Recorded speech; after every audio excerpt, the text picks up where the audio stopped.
I hope I outlined that in the first 10 minutes or 6 minutes or so of what I just said. A constructive world, a universe of universal people.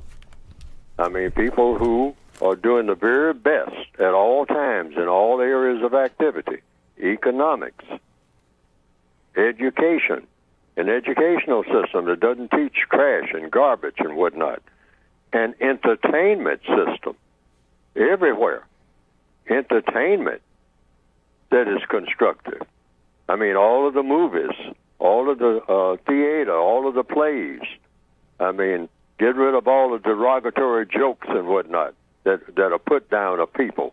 That's not any way to generate. People think that that's funny.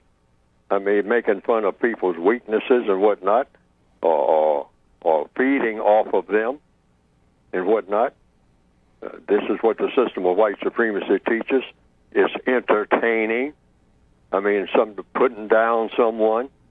I mean,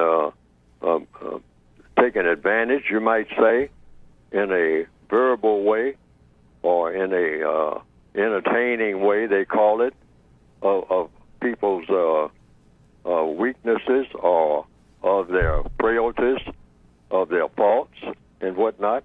No, get rid of all of that. Something that we have gotten in the habit of. We think that this is the way to live. We think that this is a part of life. No, this is all artificial. This is generated. It is generated by people who really have hostility in mind on a grander scale. They'll start off making little light jokes and whatnot, then the joke turns out to be not a joke when it winds up with somebody dead, because that's eventually where it all leads, because it's all designed to look around for somebody to say something derogatory about.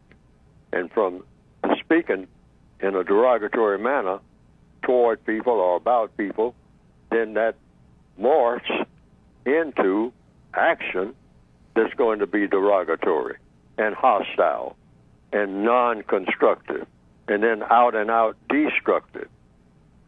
That's it, just in the field of entertainment or in education. You have it. In the school books and whatnot. Mm-hmm. School books are mostly about what? War. I mean, you glorify people who make war. And a person that cures somebody of something, that gets honorable mention maybe in some, obscure page in the book. Someone who cures a disease or something like that. You might just, ho-hum. I mean, but curing disease is boring. I mean, video games showing people, tearing up things, destroying buildings, blowing up cars, all this type of thing. And then you want to know why people go out and do it when they get big enough to do it. Well, duh. I mean, it's obvious. You're generating that type of thinking. All of the public squares taken up with what? General Robert E. Lee. He was a great man. Why? Because he was a warrior. Alexander the Great, slaughtering people. Julius Caesar, another mass slaughterer. All of the people that go out and kill people and destroy things, they are venerated.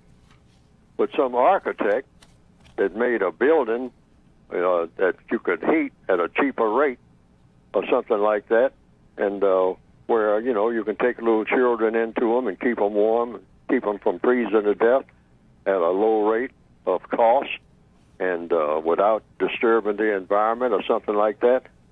Somewhere somebody is doing that now, and probably, for example, but will that person's name appear in a history book as being prominent? No, that's an also ran.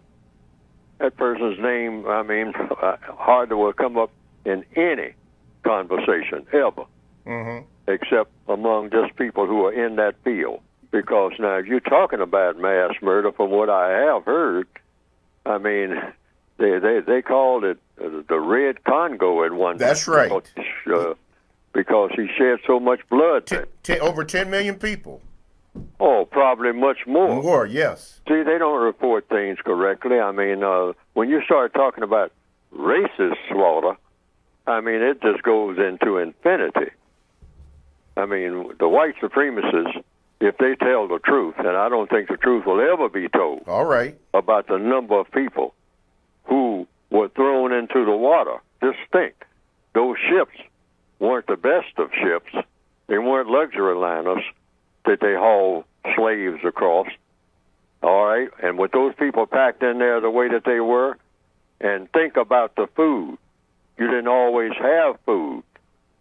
So you think about now, somebody's going to die from starvation. Sanitary conditions. Yeah, sanitary conditions. Those ships are going to get lost. They're going to stray off course. I mean, they didn't zip across great bodies of water in record time. I mean, they were just slumbering along, okay?